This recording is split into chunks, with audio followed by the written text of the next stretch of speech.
ഹരേ കൃഷ്ണ. സർവം ശ്രീ രാധാകൃഷ്ണാർപ്പണമസ്തു. ഈ പുതുവർഷ പുലരിയിൽ എല്ലാ പ്രിയപ്പെട്ട സഹോദരങ്ങൾക്കും എല്ലാവർക്കും, ലോകത്ത് മുഴുവൻ, ഈ ഭൂമിയിലുള്ള മുഴുവൻ ജനങ്ങൾക്കും, എന്നെ കേൾക്കുന്ന പ്രിയപ്പെട്ട എൻ്റെ സഹോദരീ സഹോദരങ്ങൾക്കും എല്ലാവർക്കും സർവ്വ ഐശ്വര്യങ്ങളും ഭഗവാൻ നൽകട്ടെ. ആയുസ്സും ആരോഗ്യവും സമ്പത്തും ആഗ്രഹങ്ങൾ എന്തൊക്കെയായിരുന്നു ഇനിയും പൂർത്തീകരിക്കാൻ ബാക്കിയുള്ളത്, ഇതെല്ലാം ഭഗവാൻ നൽകി പൂർണ്ണമായ അനുഗ്രഹത്തോടുകൂടി ജീവിതം സന്തോഷഭരിതമായി, സമാധാനപൂർണമായി, ഐശ്വര്യപൂർണമായി, ഈശ്വര സാക്ഷാത്കാരത്തിനുള്ള പ്രയാണമായി മാറട്ടെ എന്ന ആഗ്രഹത്തോടുകൂടി എല്ലാവർക്കും പുതുവർഷം ആശംസിക്കുന്നു. ഈ പുതുവർഷത്തിൽ, അതായത് നമ്മൾ ധാരാളം കാര്യങ്ങൾ, കഴിഞ്ഞ ഒരു വീഡിയോയിൽ ഞാൻ പറഞ്ഞു, പുതിയ ചില തീരുമാനങ്ങൾ എടുക്കണം. ബ്രഹ്മ മുഹൂർത്തത്തിൽ തന്നെ ഉണർന്ന് നമ്മുടെ ജീവിതത്തെ ചിട്ടപ്പെടുത്തണം എന്ന് ഞാൻ പറഞ്ഞു. അതുപോലെ തന്നെ അത് ഞാൻ എൻ്റെ പ്രിയമുള്ളവർക്ക് വേണ്ടിയിട്ട് പറഞ്ഞ ഒരു സജഷനാണ്. നിങ്ങളുടെ ജീവിതത്തിലും ധാരാളം അതുപോലെ എന്തെങ്കിലുമൊക്കെ ധാരാളം തടസ്സങ്ങളും ഇതുവരെയും പൂർത്തീകരിക്കാൻ കഴിയാത്ത കാര്യങ്ങളും, സാമ്പത്തിക പരാധീനതയുണ്ടാകാം, ഒരു മക്കൾക്ക് നല്ല വിദ്യാഭ്യാസത്തിൻ്റെ പ്രശ്നങ്ങളുണ്ടാകാം, ജോലിയുടെ പ്രശ്നങ്ങളുണ്ടാകാം, ഒരു വീട് വയ്ക്കുന്നതിന് വേണ്ടി ആഗ്രഹിച്ചിട്ടത് സാധിക്കാതെ ഇരിക്കാം, കുഞ്ഞുങ്ങളുടെ നല്ല ഭാവിയെക്കുറിച്ച് ചിന്തിക്കുകയും അവരുടെ വിവാഹത്തെക്കുറിച്ചും ഒക്കെ ചിന്തിക്കുന്ന എന്തുമാത്രം പ്രശ്നങ്ങളാണ് നമ്മുടെ ജീവിതത്തിൽ തടസ്സങ്ങളൊക്കെ ഉള്ളത്. അതുപോലെ തന്നെ രോഗങ്ങൾ, പലതരത്തിലുള്ള രോഗങ്ങൾ കാരണം ആശുപത്രിയുമായി ബന്ധപ്പെട്ട ജീവിതം നയിക്കുന്നവരുണ്ടാകും. കടബാധ്യതകൾ, ഒരുപാട് പ്രശ്നങ്ങൾ ഒക്കെ ആയിട്ട് ഇങ്ങനെ നമ്മുടെ ഭൗതിക ജീവിതത്തിൽ പ്രശ്നങ്ങളില്ലാത്തവരാരെങ്കിലും ഉണ്ടോ? സമ്പത്ത് കൂടുതലുള്ളവർക്ക് അതിൻ്റേതായ പ്രശ്നങ്ങളുണ്ടാകും, സമ്പത്തില്ലാത്തവർക്ക് ദാരിദ്ര്യത്തിൻ്റെ ദുഃഖങ്ങളുണ്ടാകും. സമ്പത്ത് മാത്രമല്ല, ആരോഗ്യ പ്രശ്നങ്ങൾ, എന്തെല്ലാം പ്രശ്നങ്ങളാണ് നമ്മുടെ ജീവിതത്തിലുള്ളത്. ഇതൊക്കെ നമ്മുടെ ജീവിതത്തിൽ ഓരോ പ്രശ്നങ്ങൾ തരുമ്പോൾ നമ്മൾ ആദ്യമൊക്കെ ഇതൊക്കെ നമുക്ക് തരണം ചെയ്യാൻ പറ്റും എന്ന് കരുതി നാം തന്നെ അതെല്ലാം വഹിച്ചു കൊണ്ടുപോകും. എന്നാൽ വീണ്ടും ഇപ്പം രണ്ട് കാളകൾ ഒരു ഭാരം വലിക്കുന്ന വണ്ടി വലിച്ചുകൊണ്ട് പോവുകയാണെങ്കിൽ അവർക്ക് രണ്ടുപേർക്കും വലിച്ചുകൊണ്ട് പോകുവാൻ പറ്റുന്ന ഭാരമാണ് അതിലുള്ളതെങ്കിൽ അവരെങ്ങനെയെങ്കിലുമൊക്കെ മാനേജ് ചെയ്ത് മുന്നോട്ട് പോകും. എന്നാൽ അവർക്ക് വലിച്ചു കൊണ്ടുപോകാൻ, അവരുടെ ചുമലിൽ താങ്ങാൻ കഴിയാത്ത വിധത്തിലുള്ള ഭാരമാണ് ആ വണ്ടിയിലെങ്കിൽ അവരെന്ത് ചെയ്യും? അവർ തളർന്നു വീഴുകയോ അല്ലെങ്കിൽ അത് മറ്റൊരാൾ എന്നെ സഹായിക്കാൻ ഉണ്ടായിരുന്നെങ്കിൽ എന്ന് തോന്നുകയോ ഒക്കെ ചെയ്യും. അതുപോലെ നമ്മുടെ ജീവിതത്തിൽ നമുക്ക് താങ്ങാൻ, ഇതുവരെയും നമ്മൾ താങ്ങി നമ്മൾ എങ്ങനെയെങ്കിലുമൊക്കെ വലിച്ചുകൊണ്ട് പോവുകയാണ് ജീവിതം. പക്ഷേ ഇത് വയ്യ, എനിക്ക് പറ്റുന്നില്ല, എനിക്കിത് എവിടെയെങ്കിലും ഒന്ന് ഇറക്കി വയ്ക്കണം, എനിക്കിനിയും ഇത്രയും ഭാരം ചുമക്കുവാനുള്ള ആരോഗ്യമോ മാനസികാവസ്ഥയോ ഒന്നുമില്ല എന്ന് തോന്നുന്ന ധാരാളം സന്ദർഭങ്ങൾ നമുക്കുണ്ടാകും. ആ സമയത്ത് നമ്മൾ പൂർണ്ണമായിട്ട് ഭഗവാനെയാണ് ആശ്രയിക്കുന്നത്. നമ്മളുടെ ഇച്ഛയനുസരിച്ച് കാര്യങ്ങൾ നടക്കാതെ വരികയും നമ്മൾ ഇച്ഛിക്കാതെ തന്നെ ചില അത്ഭുത പ്രവൃത്തികൾ നമ്മുടെ ജീവിതത്തിൽ സംഭവിക്കുകയും ചെയ്യുമ്പോൾ ആ അദൃശ്യമായിട്ടുള്ള ആ ആജ്ഞാശക്തിയെ നാം വിളിക്കുന്ന പേരാണ് ഈശ്വരാനുഗ്രഹം, അല്ലെ ഈശ്വരൻ്റെ ഇടപെടൽ എന്ന് നമ്മൾ പറയുന്നത്. നമ്മൾ എന്തെല്ലാം കാര്യങ്ങൾ നമ്മുടെ ജീവിതത്തിൻ്റെ മുന്നോട്ടുള്ള കാര്യങ്ങൾക്ക് വേണ്ടി നോക്കിയാലും ചില തടസ്സങ്ങൾ വന്ന് അതിനെ ഇങ്ങനെ ഒരു ബൗണ്ടറി വോൾ പോലെ തടസ്സപ്പെടും. നമ്മുടെ ചിന്തകളുടെയും പ്രവൃത്തികളുടെയും പ്രയത്നങ്ങളുടെയും ഒക്കെ മധ്യത്തിൽ വന്നൊരു തടസ്സം വന്ന് നിൽക്കും. ആ തടസ്സത്തിനെ നമുക്ക് അജ്ഞാതമാണ്. നമ്മൾ വിചാരിക്കും എത്ര കഷ്ടപ്പെട്ടു, എന്നിട്ടും എനിക്ക് ആ തടസ്സമൊന്നും നീങ്ങി കിട്ടിയില്ലല്ലോ. ആ തടസ്സമാണ് ഈശ്വരൻ്റെ ഇടപെടൽ. കാരണം നമ്മുടെ കർമ്മഫലം അനുസരിച്ച് നമുക്കത് കിട്ടാനുള്ള, അല്ലെ നമുക്ക് ആ നന്മ ലഭിക്കുവാനുള്ള അർഹത ഉണ്ടാവുകയില്ല. അതുകൊണ്ടാണ് നമ്മൾ ഏറെ പ്രവർത്തിച്ചിട്ടും അവിടെ എത്താതെ പോയത്. അതുപോലെ തന്നെ നമ്മൾ പ്രയത്നമൊന്നും ചെയ്യാതെ തന്നെ ഇച്ഛിക്കുക പോലും ഒരുപക്ഷെ ചെയ്തിട്ടില്ലായിരിക്കാം. എന്നാൽ പോലും ചില വലിയ അനുഗ്രഹങ്ങൾ നമ്മുടെ ജീവിതത്തിൽ കടന്നു വരും. അപ്പോൾ അതിനെയും നാം എന്ത് കരുതണം? ഈശ്വരൻ്റെ ഇടപെടലായിട്ട് കാണണം. അതിനെയൊക്കെയാണ് നമ്മുടെ ജന്മങ്ങളുടെ കർമ്മഫലം എന്ന് പറയുന്നത്. ആ കർമ്മ നമ്മൾ എന്താണോ നമ്മൾ ചെയ്തു വെച്ചിരുന്നത് എന്നുള്ളത് നമുക്ക് അറിഞ്ഞുകൂടാമല്ലോ. അപ്പോൾ നന്മയുടെയും തിന്മയുടെയും കർമ്മഫലങ്ങളാണ് നമ്മുടെ ജീവിതത്തിലെ പ്രതിസന്ധിയായും അനുഗ്രഹമായും കടന്നു വരുന്നത്. അത് ഏത് സന്ദർഭത്തിൽ എങ്ങനെ വരുന്നു എന്ന് മാത്രമാണ് നമുക്ക് അറിഞ്ഞുകൂടാത്തത്. ഏത് ജന്മം ചെയ്ത നന്മയുടേതാണ്, ഏത് ജന്മം ചെയ്ത തിന്മയുടേതാണ്, ഇതും നമുക്ക് അറിഞ്ഞുകൂടാ.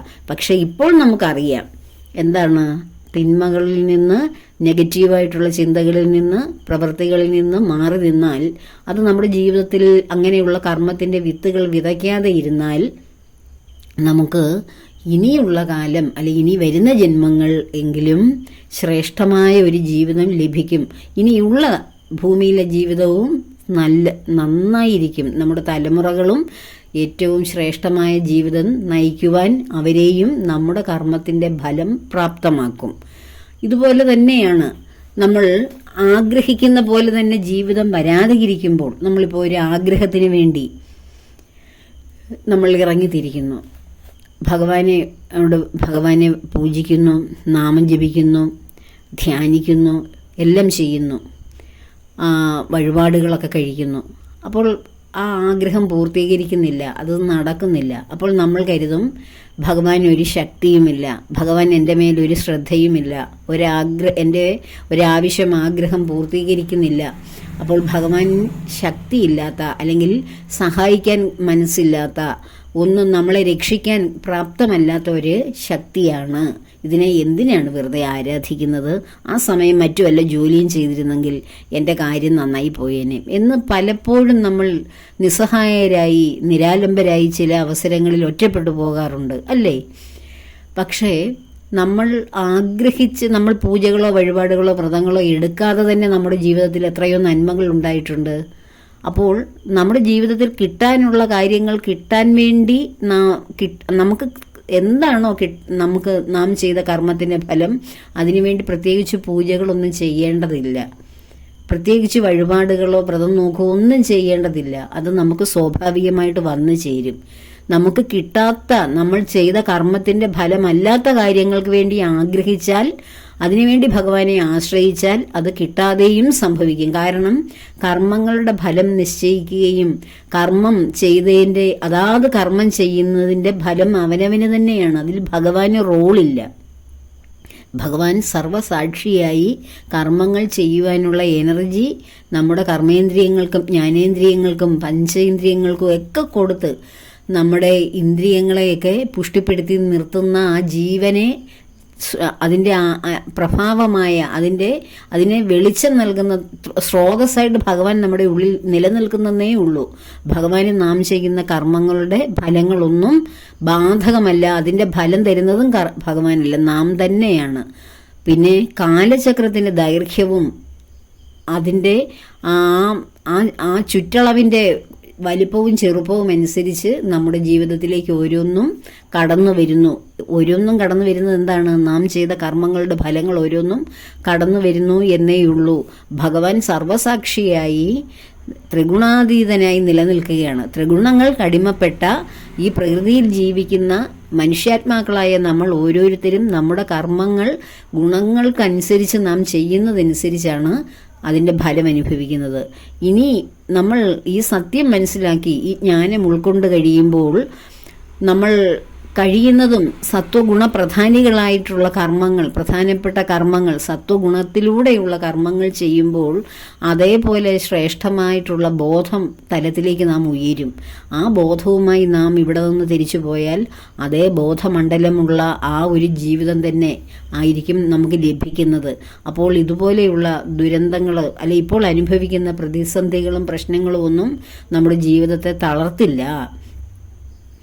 അതുപോലെ തന്നെ ഓരോ പ്രശ്നങ്ങൾ വരുമ്പോൾ ജീവിതത്തിൽ ധാരാളം ഭഗവാനിൽ നിന്നുള്ള അടി ഏൽക്കുന്നവരെ കുറിച്ച് ഞാൻ പറഞ്ഞിട്ടുണ്ട്.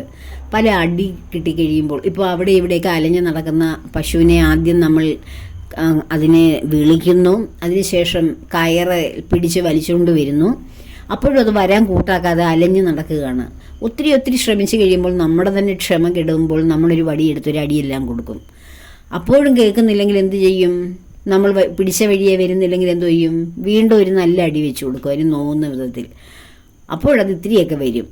പിന്നെയും കൂട്ടാക്കാതെ പിന്നെയും അവിടെ ഇവിടെയൊക്കെ പുല്ല് കാണുമ്പോൾ അത് കഴിക്കുന്ന ആവേശത്തിലോ അല്ലെ വേറെ പശുക്കളെ കാണുമ്പോൾ അതിൻ്റെ പിന്നാലെ പോകുന്ന ആവേശത്തിലോ നമ്മുടെ കയ്യിൽ നിന്ന് പിടിവിട്ട് പിന്നെയും പോകുമ്പോൾ നമ്മൾ ഇത്രയും കൂടെ നോവിക്കുന്ന ഒരു അടി ഒളിച്ചു കൊടുക്കും.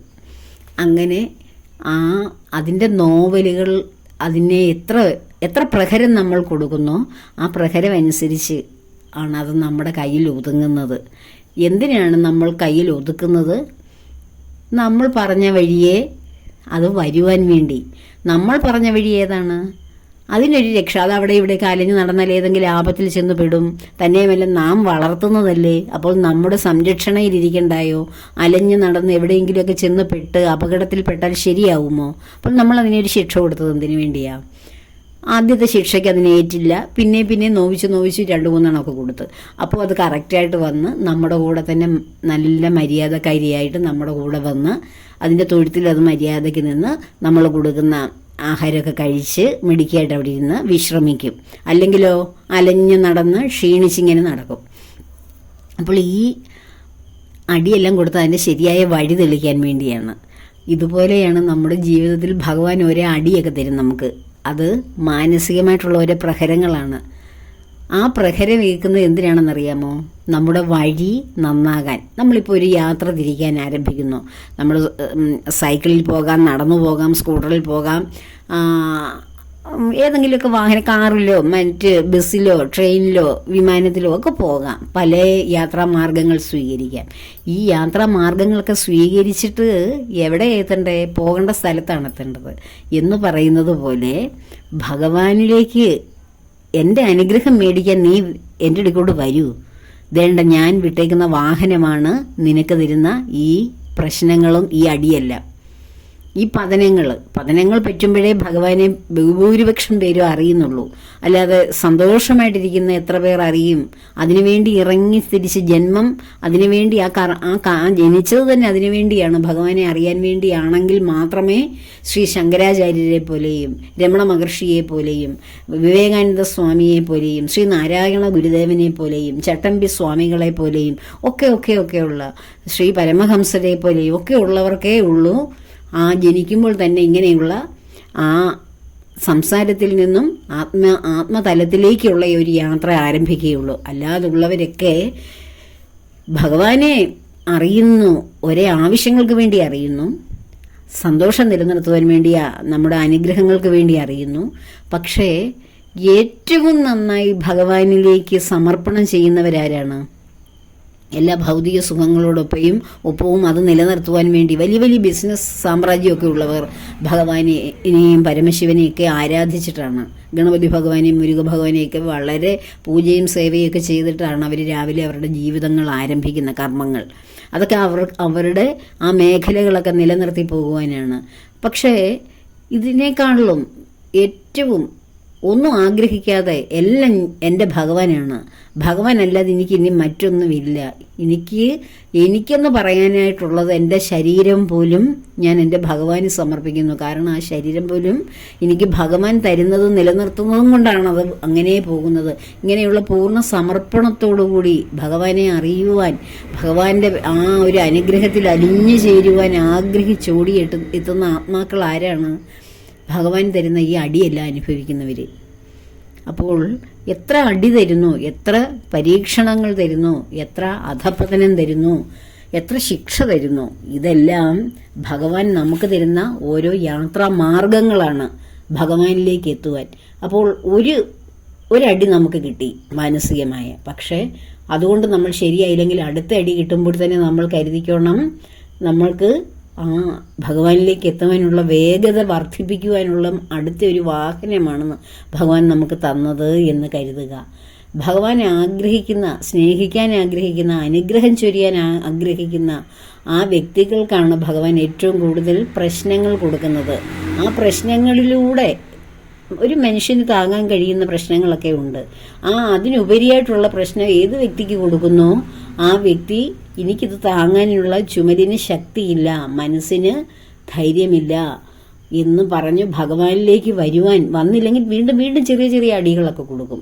ഇതിലെ വാ എന്ന് പറഞ്ഞുകൊണ്ട് ഭഗവാൻ അങ്ങനെ കൊടുക്കുന്ന ഓരോ അടികളും നമ്മൾ ഭഗവാനിലേക്ക് എത്തുവാൻ, ഭഗവാനെ തിരിച്ചറിയുവാൻ, ആ കരുതലിൽ ചെന്ന് വീഴുവാൻ വേണ്ടി ഭഗവാൻ തരുന്ന ഓരോ പരീക്ഷണങ്ങളാണെന്ന ദൃഢമായ ചിന്തയിലൂടെ വേണം നാം ഓരോരുത്തരും മുന്നേറുവാൻ, ജീവിതത്തെ കാണുവാൻ. അല്ലാതെ നമുക്ക് കിട്ടിയ, എനിക്ക് മാത്രമാണ് ഈ ദുഃഖം കിട്ടിയത്, എനിക്ക് മാത്രമാണ് ഈ പ്രശ്നങ്ങളുള്ളത്, മറ്റുള്ളവരെയൊക്കെ ഭഗവാൻ നന്നായി നോക്കുന്നല്ലോ, ഞാൻ ഭഗവാനെ വിളിക്കും തോറും ഭഗവാൻ എനിക്ക് കൂടുതൽ കൂടുതൽ പരീക്ഷണങ്ങളാണല്ലോ തരുന്നത് എന്ന് കരുതി പിന്തിരിഞ്ഞു പോവുകയോ ഭഗവാനെ കുറ്റം പറയുകയോ ആഗ്രഹപൂർത്തീകരണം നടത്തിയില്ല അല്ലെ തന്നില്ല എന്നതിൻ്റെ പേരിൽ ഭഗവാനില്ല, ഭഗവാന് ശക്തിയില്ല എന്നൊക്കെ പറയാൻ പാടില്ല. കാരണം ഭഗവാന്റെ ശക്തി കൊണ്ടാണ് നാം ശ്വസിക്കുന്നത്, നാം നിലനിൽക്കുന്നത്, നാം ജീവിക്കുന്നത്. നാം ജീവിക്കുന്നത് കൊണ്ടാണല്ലോ നമുക്ക് പ്രശ്നങ്ങളുള്ളത്. നാം മരിച്ചു കഴിഞ്ഞാൽ വല്ല പ്രശ്നമുണ്ടോ? സാമ്പത്തിക പ്രശ്നമുണ്ടോ? കുടുംബ പ്രശ്നങ്ങളുണ്ടോ? ആരോഗ്യ പ്രശ്നമുണ്ടോ? ഏതെങ്കിലും പ്രശ്നമുണ്ടോ? ഒരു പ്രശ്നവും ഇല്ല.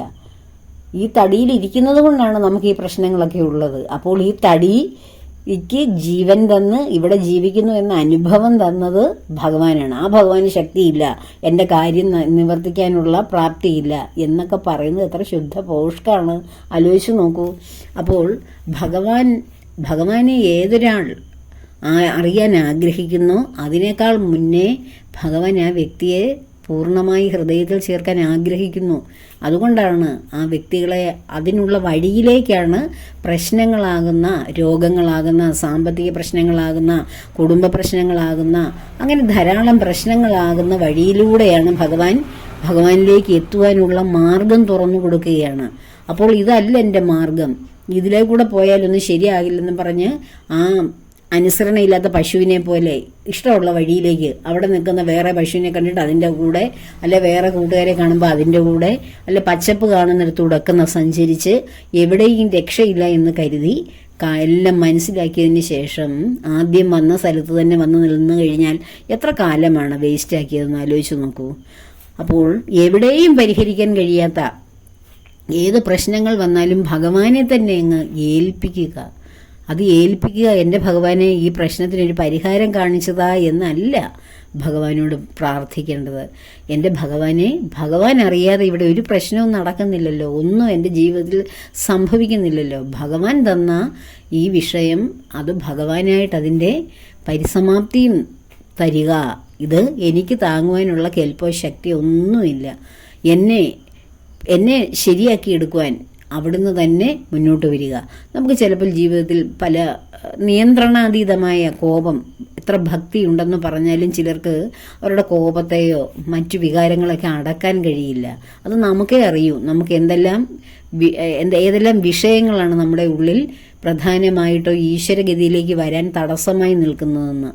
ചിലർക്ക് വീട്ടിലുള്ള പ്രശ്നങ്ങളാകാം, അസ്വസ്ഥതകളാകാം, ആരോഗ്യ പ്രശ്നങ്ങളാകാം, സാമ്പത്തിക പരാധീനതകളാകാം, അല്ലെങ്കിൽ നമ്മുടെ വൈകാരികമായിട്ടുള്ള പല പ്രശ്നങ്ങളും ഉണ്ടാകാം. പക്ഷെ ഇതെല്ലാം അറിയാവുന്ന ഒരാളുണ്ട്. നമ്മളൊരു വ്യക്തിയോട് പറഞ്ഞാൽ ആ വ്യക്തിക്ക് അതിനുള്ളൊരു പരിഹാരം പൂർണ്ണമായി ആശ്വാസം കൊടുക്കാനേ കഴിയൂ. പരിഹാരം പൂർണ്ണമായി ചെയ്യുവാൻ കഴിയില്ല. ആ കേൾക്കുന്ന കാര്യത്തിൽ ആശ്വാസം കൊടുത്ത് അവരെ ഒരു വഴിയിലേക്ക് നയിക്കുവാൻ കഴിയും. പക്ഷേ ഈശ്വരനോട്, ഭഗവാനോട്, പൂർണ്ണനായ നമ്മുടെ ഭഗവാനോട് ആ വിഷയം സമർപ്പിച്ചിട്ട് അതെന്നിൽ നിന്ന് എനിക്ക് വേണ്ടാത്തതാണെങ്കിൽ, എനിക്കത് ഗുണമല്ലാത്തതാണെങ്കിൽ, ഭഗവാനെ അറിയുവാനുള്ള തടസ്സമാണെങ്കിൽ അതെടുത്ത് ഭഗവാനെ, അവിടുന്ന് തന്ന ചിന്തകൾ, അവിടുന്ന് തന്ന പ്രശ്നങ്ങൾ അത് ഭഗവാൻ തന്നെ എടുത്തു മാറ്റിയാട്ടെ, ഞാൻ ആ വിഷയവും ഭഗവാന്റെ കാൽക്കൽ സമർപ്പിക്കുന്നു എന്ന് നിരന്തരം എല്ലാ ദിവസവും പ്രാർത്ഥിച്ച് അപ്പോൾ നമ്മുടെ ഏത് വിഷയമാണോ ആ വിഷയത്തിനൊരു പരിഹാരമുണ്ടാവും. ഭഗവാൻ ആ വിഷയത്തെ ഒന്ന് നോക്കിയിട്ടുണ്ടാവും. ഭഗവാൻ ഒന്ന് നോക്കിയാൽ നമ്മുടെ ആ വിഷയങ്ങൾ ക്രമേണ അതില്ലാതായി നമുക്ക് ശാന്തമായ തടസ്സങ്ങളില്ലാത്തൊരു ജീവിതം ഉണ്ടാകുക തന്നെ ചെയ്യും. അപ്പോൾ ഈ പുതുവർഷത്തിൽ എല്ലാവരും സന്തോഷത്തോടെ, സമാധാനത്തോടെ പ്രശ്നങ്ങളെല്ലാം ഭഗവാനെ ഏൽപ്പിച്ചിട്ട് ശാന്തമായ മനസ്സോടെ ലാഘവമായ ജീവിതം നയിക്കുക. വളരെ ലളിതമാക്കി പ്രശ്നങ്ങളും ഭാരങ്ങളും എല്ലാം ഭഗവാന്റെ പത്മപാദങ്ങളിൽ സമർപ്പിച്ച് പൂർണ്ണ സമർപ്പണത്തോടുകൂടി ജീവിക്കുക. അതുതന്നെയാണ് ഈ കലിയുഗത്തിൻ്റെ, ഈ മോശമായിട്ടുള്ള ഈ അവസ്ഥകളിലൂടെ നാം കടന്നു പോകുമ്പോൾ നമുക്ക് ജീവിതത്തിനൊരു സുരക്ഷിതത്വം, എവിടെയാണ് ഒരു ആശ്രയം എന്ന് അന്വേഷിക്കുന്ന അനേകായിരങ്ങൾക്ക് ഭഗവത് സന്നിധിയല്ലാതെ മറ്റെന്താണ് ആശ്രയം, എവിടെയാണ് അഭയം? അപ്പോൾ അതിനു വേണ്ടിയിട്ടാകട്ടെ, ഇങ്ങനെയുള്ള ചിന്തകളിലൂടെയാകട്ടെ ഈ പുതുവർഷം കടന്നു പോകേണ്ടത് എന്ന് ആശംസിക്കുന്നു, ആഗ്രഹിക്കുന്നു, പ്രാർത്ഥിക്കുന്നു. എല്ലാവർക്കും മനോഹരമായിട്ടുള്ള ശാന്തമായ സ്വസ്ഥമായ അനുഗ്രഹങ്ങൾ നിറഞ്ഞ ഒരു ശ്രേഷ്ഠമായ പുതുവർഷം ആശംസിക്കുന്നു. എല്ലാ കർമ്മങ്ങളും സർവകർമ്മങ്ങളും ഭഗവാന്റെയും ദേവിയുടെയും പത്മപാദങ്ങളിൽ ചേർക്കുന്നു. ലോകാ സമസ്ത സുഖിനോ ഭവന്തു.